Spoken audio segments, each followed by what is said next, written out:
మనకి పైసలు అర్జెంట్ అంటే ఏం చేస్తాముల్లా చక్కగా ఏటీఎం మిషన్ దగ్గరికి పోతాం, కార్డు మిషన్లో పెడతాం, పైసలు పట్టుకొచ్చుకుంటాం కదా. మీరు ఇప్పటి వరకు ఒక ఏటీఎం మిషన్ల నుండి డబ్బులు వచ్చుడు చూసిండ్రు కదా. కానీ ఇప్పుడు ఒక అన్నని చూపిస్తా చూడుండ్రి. అన్న దగ్గర ఏటీఎం మిషన్ల కంటే ఎక్కువ డబ్బులు వస్తున్నాయి. చెలో మలక చూడుండ్రి.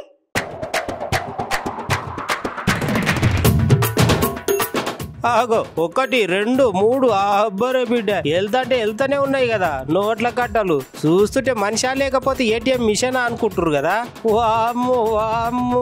ఇక ఈ ముచ్చట తెలంగాణలో ఏడ జరిగిందో తెలియదు కానీ 2 తెలుగు రాష్ట్రాలలో అయితే ఎలక్షన్లు దగ్గర పడుతున్నాయి కదా. అలా ఇగో కన్నా ఎలక్షన్లు దగ్గర పడ్డాయి. ఈసారి ఓట్లన్నీ ఎట్లయినా మనకే పడాలి. ఇగో ఈ పైసలు పట్టుకొని పంచు అన్నడో ఏమో మరి. ఇక అందుకనే పైసలు తీసుకొని వంచేందుకు పోతున్నట్టున్నాడు ఈ అన్న. సరే పోతే పోయింది కానీ దారిలో ఎక్కడైనా పోలీసు అన్నలు ఉంటారా, చెక్ పోస్టులు ఉన్నాయా లేదా అనేది చూసుకోలే కదా. ఆ మనల్ని ఎవరు పట్టుకుంటారులే, అంత దమ్ము ఎవరికి అనుకున్నాడో ఏమో గీ అన్న.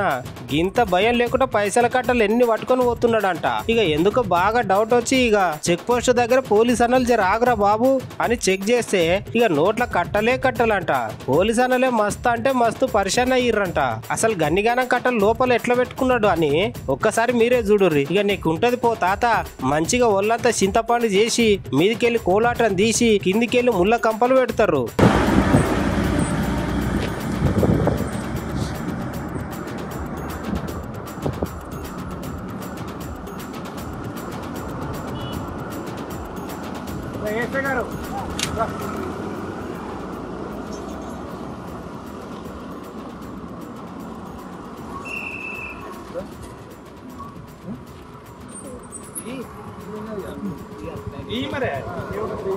మొత్తం తీయవే మరి ఇంకేముంటుంది దాంట్లో మన సూసైడ్ బాంబర్ లెక్క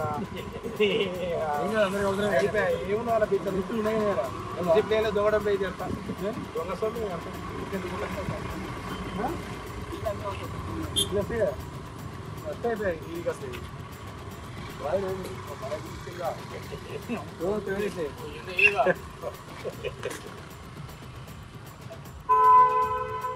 ఐదా? అవును సార్ 5 1 2 3 4 5 9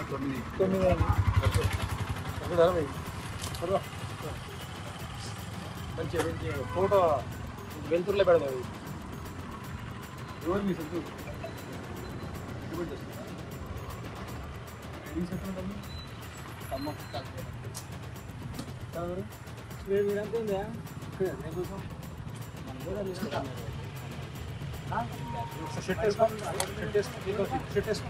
షెట్